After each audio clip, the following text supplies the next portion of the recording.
As a grief counselor to parents who lose a baby, I'm often asked by the couple what they should tell their older children about the baby's death and how to support them with their grief. I give many examples in my book, but here are a few things for now that you may want to remember. Be honest about the baby's death.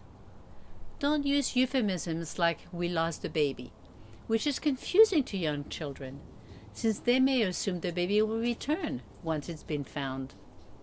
Instead, it can be more helpful to say, "the baby's body didn't work and she died." This is what a couple has supported told their 5 and 2-year-old children after one of their twin daughters died a few days after birth.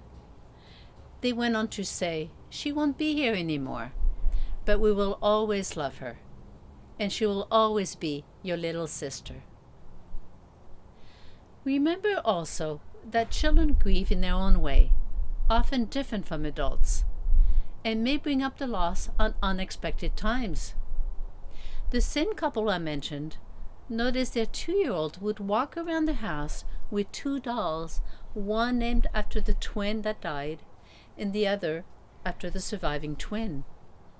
This was very triggering to the mother to see both babies represented this way, but she understood that this was her daughter's way of processing her own sadness.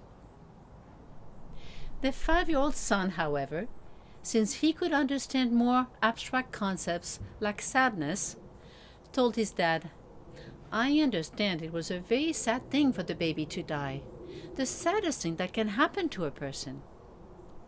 He had probably heard his dad say just that, but repeating this to himself helped him frame his own feelings. Reassure your children that the death was not their fault or yours. They may even be scared that something will happen to you and that your body will no longer work. This couple told their children, "We want you to remember that we're young and healthy and that we will live for a very long time.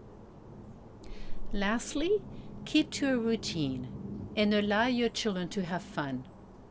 And when you are able to, allow them to see you having fun by watching a funny movie as a family, for example." These are just a few examples of how to help your children grieve their baby brother or sister. Others can be found in my book. It is so hard for parents to not only grieve for their baby, but to also know what to do to support their other children's grief. By being honest and using simple language with them to explain the baby's death, you can help them understand how final the death is. You can also include your children in simple rituals to remember their baby brother or sister, such as lighting a candle on special occasions and mentioning the baby's name casually in conversations. Over time, you will notice that these practices help your children include their baby brother or sister into your family, and that this creates healing for every family member.